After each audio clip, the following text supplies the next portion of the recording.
Break के बाद आप सभी का एक बार फिर से स्वागत है। मैं हूं रत्ना और आप देख रहे हैं केकेडी न्यूज। रुक करते हैं इस वक्त की 3 बड़ी खबरों की ओर। बता दें कि कांग्रेस नेता राहुल गांधी ने गुरुवार यानी कि 21 मार्च को पार्टी के अकाउंट्स फ्रीज करने के लिए केंद्र सरकार पर हमला बोला है। उन्होंने दावा किया है कि देश में लोकतंत्र नहीं बचा है। दुनिया के सबसे बड़े लोकतांत्रिक देश होने की बात भी झूठी है, क्योंकि भारत की सबसे बड़ी विपक्षी पार्टी का बैंक अकाउंट फ्रीज कर दिया गया है। उन्होंने कहा है कि आज कांग्रेस के पास 2 रुपए नहीं है कि वो नेताओं की मदद कर सके, यहां तक कि टिकट खरीदने के पैसे भी नहीं हैं। जिसके बाद सरकार पर निशाना साधते हुए राहुल गांधी ने कहा है कि देश में हर कोई जानता है कि जब उसका बैंक अकाउंट, एटीएम कार्ड या उसकी फाइनेंशियल आइडेंटिटी मिटा दी जाए तो कितनी मुश्किलें आती हैं। अगर ऐसा किसी परिवार के साथ किया जाए तो वो भूखमरी से मर जाएगा और किसी बिजनेस के साथ किया जाए तो वो बर्बाद हो जाएगा। कांग्रेस नेता ने आगे कहा, ऐसा ही कांग्रेस के साथ किया गया है। हम अपने नेताओं कार्यकर्ताओं को पैसा नहीं दे पा रहे हैं क्योंकि 1 महीने पहले हमारे अकाउंट्स फ्रीज कर दिए गए थे।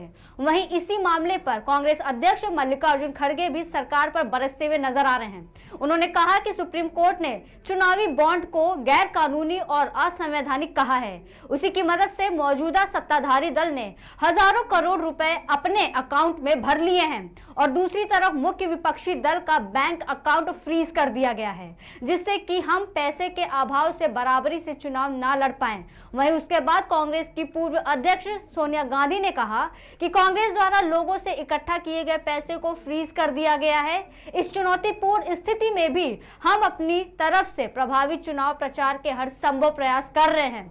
मुख्य विपक्षी पार्टी द्वारा कांग्रेस के पैसे पर जानबूझकर हमला किया जा रहा है और लोकतंत्र का गला घोटा जा रहा है। आगे क्या कुछ कहा, देखिए इस वीडियो में। 1 महीने पहले कांग्रेस पार्टी के सारे बैंक अकाउंट फ्रीज कर दिए गए। आप सोचिए, आप किसी परिवार के बैंक अकाउंट फ्रीज करिए, किसी व्यक्ति के बैंक अकाउंट फ्रीज करिए, किसी बिजनेस के बैंक अकाउंट फ्रीज करिए, किसी भी संस्था के बैंक अकाउंट फ्रीज करिए, होता क्या है? एकदम खत्म हो जाता है। अगर आपने किसी परिवार का बैंक अकाउंट फ्रीज कर दिया, भूखे मर जाते हैं। वो कांग्रेस पार्टी के साथ किया जा रहा है। 1 महीने पहले ये हुआ और किसी संस्था ने, हिंदुस्तान की संस्था ने, किसी कोर्ट ने, किसी इलेक्शन कमीशन ने चूं तक नहीं कहा। सब ड्रामा देख रहे हैं। 20% हिंदुस्तान के लोग कांग्रेस पार्टी को वोट देते हैं। हम 20% लोगों को रिप्रेजेंट करते हैं और आज हम रेलवे टिकट नहीं खरीद सकते। आज हम अपने नेता को एक शहर से दूसरे शहर नहीं भेज सकते। हम एडवर्टाइजमेंट नहीं लगा सकते। और क्यों? 14 लाख रुपए 7 साल पहले 14 लाख रुपए का इशू है और 200 करोड़ रुपए का फाइन और सारे के सारे bank account freeze. Supreme Court ने जिस चुनावी चंदा बॉन्ड को इलीगल और अनकॉन्स्टिट्यूशनल कहा, उस स्कीम के तहत मौजूदा सत्ताधारी दल ने हजारों करोड़ रुपए से ज्यादा अपने अकाउंट में भर लिया है और दूसरी तरफ साजिशन मुख्य विपक्षी दल का बैंक अकाउंट फ्रीज कर दिया गया है ताकि हम पैसों के अभाव में बराबरी से चुनाव ना लड़े और ना लड़ पाए। ये सत्ताधारी दल द्वारा एक खतरनाक खेल है। इसके दूरगामी प्रभाव होंगे, क्योंकि अगर डेमोक्रेसी को इस देश में बचाना है तो लेवल प्लेइंग ग्राउंड होना चाहिए। This issue affects not just the Indian National Congress, it impacts our democracy itself most fundamentally. It's a systematic effort is underway by the Prime Minister to cripple the Indian National Congress financially.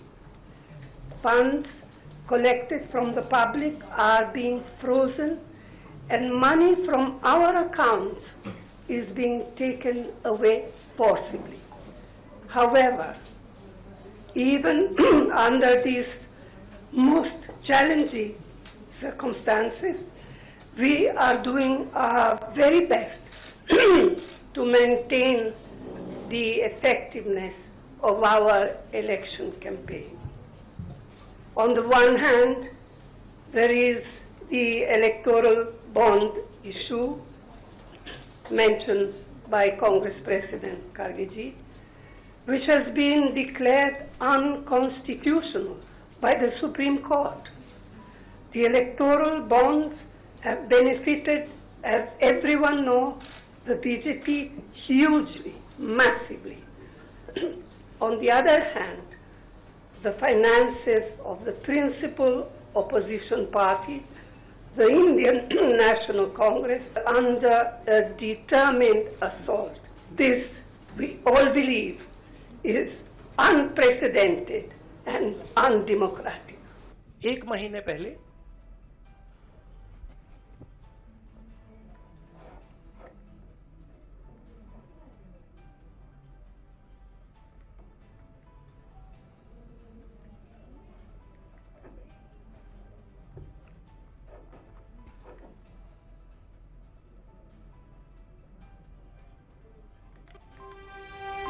इस वक्त की बड़ी खबर आ रही, बता दें लखनऊ से, जहां सपा अध्यक्ष अखिलेश यादव का बड़ा बयान सामने आया। जी आपको बता दें, इस वक्त की बड़ी खबर आ रही है लखनऊ से, जहां सपा अध्यक्ष अखिलेश यादव का बड़ा बयान आया है। अपना दल के से 2024 में गठबंधन नहीं। अखिलेश ने कहा कि अपना दल के से 2024 में गठबंधन नहीं है। सपा और अपना दल के में गठबंधन नहीं, 2022 में गठबंधन था, 2024 में नहीं है।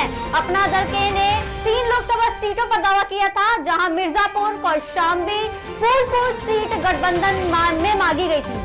कल ही मिर्जापुर में सपा ने अपना प्रत्याशी उतारा है। जी आपको बता दें कि गठबंधन को लेकर के, अपना दल के को गठबंधन के बारे में लेकर के अखिलेश यादव का बड़ा बयान सामने आया, जहां उन्होंने कहा है कि अपना दल 2024 से गठबंधन में नहीं है। सपा और अपना दल में गठबंधन नहीं है।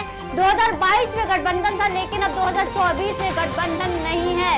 अपना दल ने 3 लोकसभा सीटों पर दावा किया था, जहां पर आपको बता दें कि मिर्जापुर, कौशाम्बी, फूलपुर सीट गठबंधन में मांगी गई थी। कल ही मिर्जापुर में सपा ने अपना प्रत्याशी उतारा है।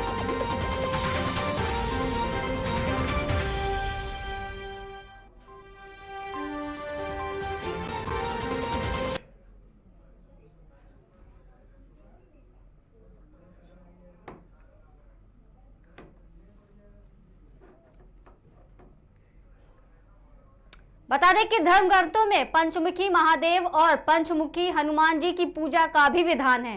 ये पूजा मनुष्य की इन्हीं पंच ज्ञानेंद्रियों को सकारात्मक बनाने का संदेश है, क्योंकि पंच ज्ञानेंद्रियां पंच पांडवों की तरह रहेंगी। बता दें, होली के 5 दिन पूर्व की तिथि रंग भरी एकादशी की तिथि होती है, जिसे आमलकी एकादशी भी कहते हैं, जो इस साल मंगलवार 19 मार्च को है। इस तिथि के लिए प्रयुक्त दोनों शब्दों का जीवन से गहरा संबंध है। रंग भरनी एकादशी शब्द का अर्थ रंगों से भर देना झलकता है। इसका निहितार्थ है कि जीवन उल्लास, उमंग और उत्साह के रंग से भरा रहे। धार्मिक कथाओं के अनुसार रंग भरी एकादशी को कैलाश पर्वत पर देवों के देव महादेव और उनकी अर्धांगिनी पार्वती ने आपस में एक दूसरे पर रंग डालकर होली खेली थी। इस कथा का निहितार्थ यही है कि कर्म पक्ष के समाधि के देवता महादेव और उनकी अर्धांगिनी शक्ति माता पार्वती ने एक दूसरे को रंगों से सराबोर कर दिया था। इससे यह प्रतीत होता है कि अंत जगत के वाहन आकर्षणों से विरत होकर जब मनुष्य अंतर जगत की ओर उन्मुख होकर शांत चित्त भाव में होता है, तब आह्लाद और उमंग की शक्ति स्वतः मिलने लगती है। 10 इंद्रियों में पंच ज्ञानेंद्रियों और पंच कर्मेंद्रियां जब एकादश इंद्रिय मन की ओर यात्रा करती हैं, तो जीवन में रंगों की बहार आ जाती है। बता दें, रंगभरी एकादशी महोत्सव प्रारंभ हो गया है, जिसमें गौरा की हल्दी से 18 मार्च को आरंभ हो गई है। वहीं रंगभरी एकादशी पर मां गौरा के गौना के पारंपरिक आयोजन से पूर्व गौरा को हल्दी लगाई गई है। वहीं 19 मार्च को गौना बारात का आगमन हुआ और 20 मार्च को गौरा की विदाई हुई। इस दौरान मथुरा में भी रंगभरी एकादशी धूमधाम से मनाया गया। बता दें, रंगभरी एकादशी पर लाखों भक्त परिक्रमा के लिए आते हैं। वहीं व्यवस्था को बनाने के लिए पुलिस और प्रशासन ने तैयारियां भी की थी। शहर को 4 जोन और 8 सेक्टरों में बांटकर पुलिस और प्रशासनिक अधिकारियों की ड्यूटी भी लगाई गई। वहीं वृंदावन में भक्तों की भीड़ जुट रही है। एंट्री पॉइंट से बांके बिहारी मंदिर तक पहुंचने में भक्तों को मेहनत और इंतजार भी करना पड़ रहा है। होली के रंग में सराबोर ब्रजवासियों की एक झलक देखिए।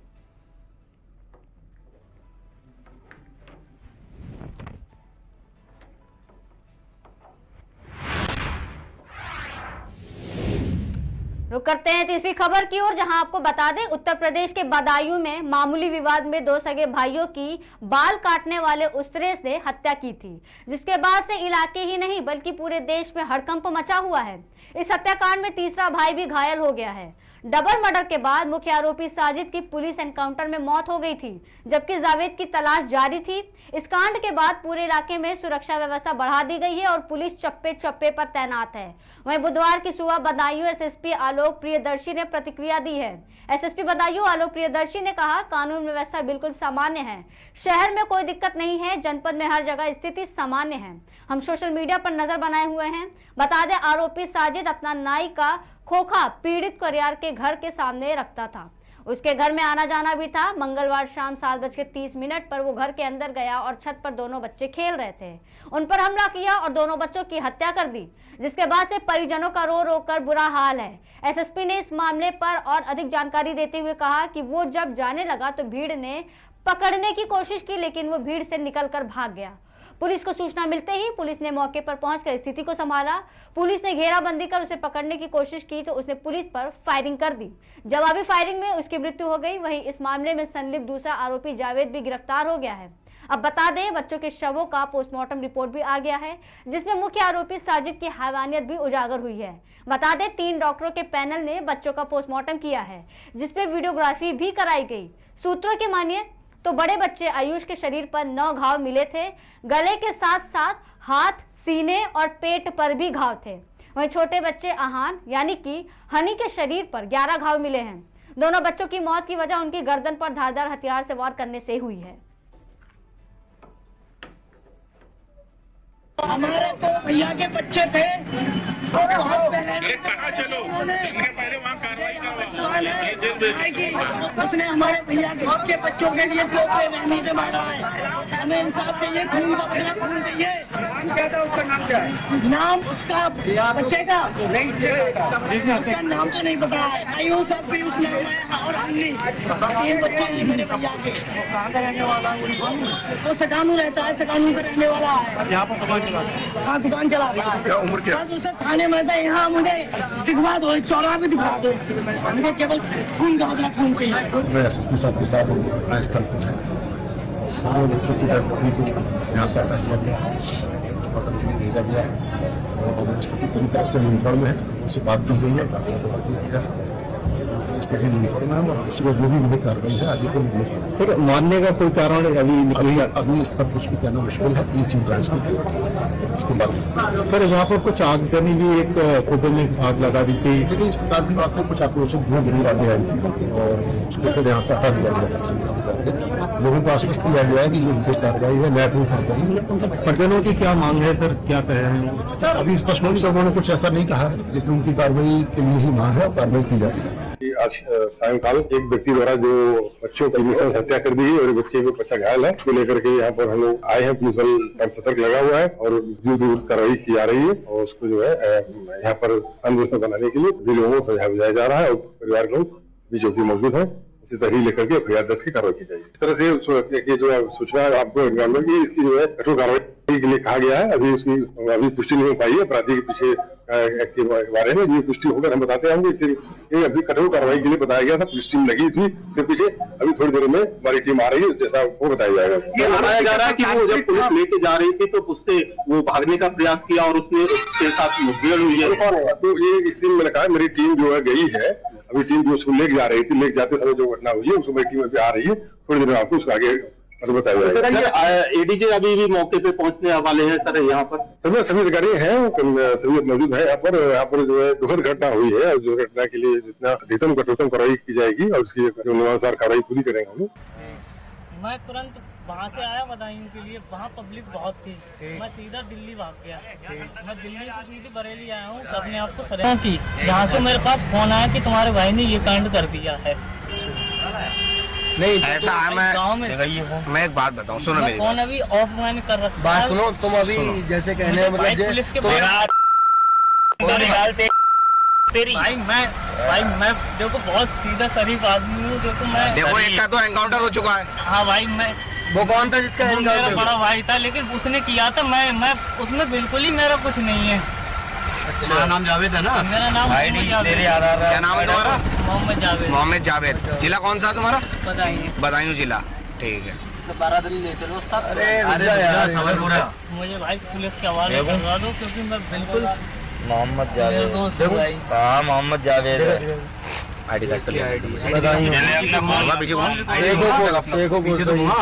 हाँ सही है। देखा मुझे जैन की रुका। इसमें साफ नहीं दिख रहा होगा वो फोटो स्टेट गंदी आई थी दूसरा वाला। ऐसा क्यों किया यार? ये तो भाई नहीं था मेरे उनने क्यों करे? मतलब कोई तो वजह हुई होगी। जिस घर में मर्डर हुआ है ना वहाँ बहुत अच्छे ताल्लुकात थे हमारे, लेकिन आज तक यही नहीं पता चला। मैं खुद ये कितने बच्चे मारे? क्या हुआ दिखाऊंगा भाई। अब वो आपके हाथ में इसका फोटो वो आपके हाथ में। अब चाहे तो आप मुझे मारो या नहीं मारेंगे नहीं। लेकिन एक बात बताओ, माँ की कसम खा आईडी लगा अपनी इसमें।